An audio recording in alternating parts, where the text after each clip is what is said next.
ఏమంటారు ఆధునిక విద్యని, సాంకేతిక విద్యని? కంప్యూటర్. ఏమంటారు? కంప్యూటర్. ఆ పిల్లలకి, కళ్ళు లేని పిల్లలకి కంప్యూటర్తో కూడా శిక్షణనిస్తారు. కంప్యూటర్ని వాడే పద్ధతి నేర్పిస్తారు. 10వ తరగతి దాకా అక్కడ చదివిస్తారు.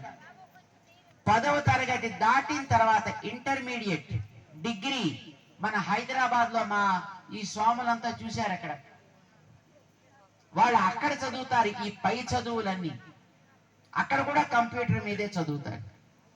మరి మనకి కంప్యూటర్ తెలియదు కదా, తెలుసునా?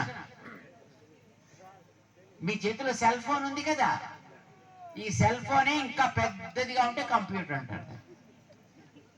ఇప్పుడు మీ సెల్ ఫోన్ చేసే పనుల కంటే ఇంకో కొంచెం ఎక్కువ పనులు చేస్తుంది ఆ కంప్యూటర్. ఆ కంప్యూటర్ ఆ పిల్లలకి ఉచితంగానే నేర్పిస్తారంట.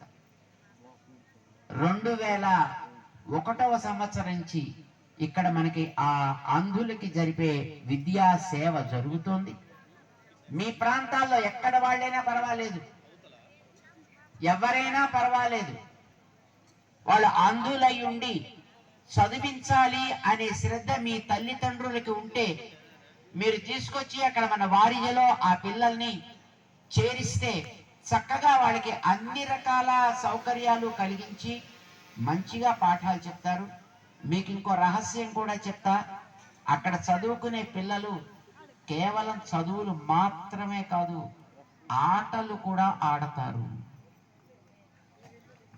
ఆటలు స్కూల్లో ఆడుకోవడం కాదు, రాష్ట్రం కోసం ఆడతారు, దేశం కోసం కూడా ఆడతారు, అంతర్జాతీయ స్థాయిలో కూడా మన పిల్లలు ఆడతారు. మగవాళ్లే కాదు, అంధులైనటువంటి బాలికలు కూడా ఆడతారు. యూరోప్ దేశాల్లో లండన్, ఇంగ్లాండ్ అని ఒక ఊరుంది, ఇంగ్లాండ్.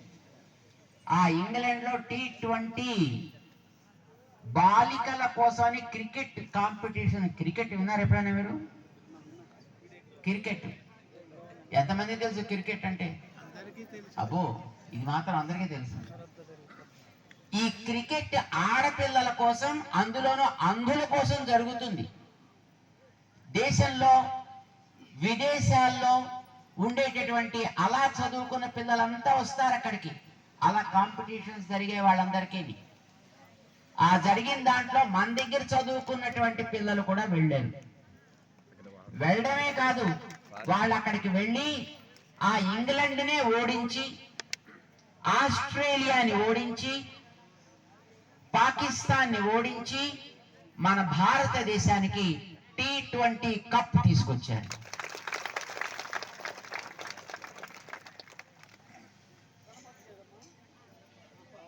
సాంకేతిక విద్యలో రోబాటిక్స్ అనేది ఒకటి ఉంది. అంటే ఇలా మనం పట్టుకొని చేస్తే అక్కడ ఆ మిషన్ పనిచేసేస్తూ ఉంటుంది.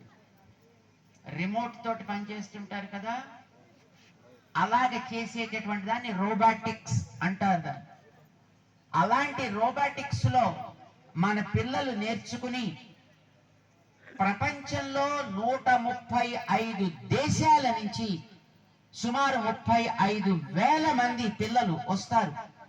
అలాంటి దాంట్లో మన అంధులైన మన పిల్లలు కూడా పాల్గొని వాళ్ళ చేత సెహబాష్ అనిపించుకున్నారు. మొట్టమొదట మన దేశంలో గోవాలో జరిగింది. గోవా అనేది ఒక ఊరు, అక్కడ జరిగింది. ప్రపంచంలో ఒక్కొక్క ఏడాది ఒక్కొక్క దేశంలో జరుగుతుంది.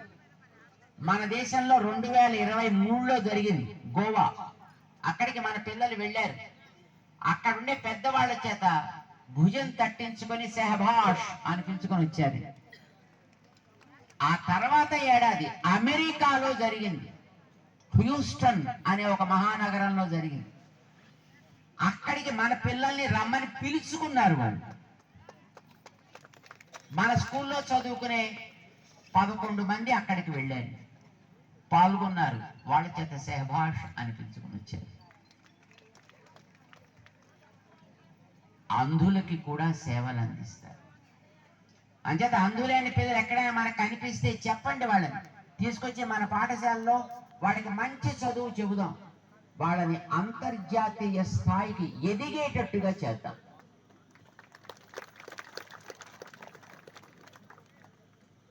వికాస తరంగిణి మీకోసం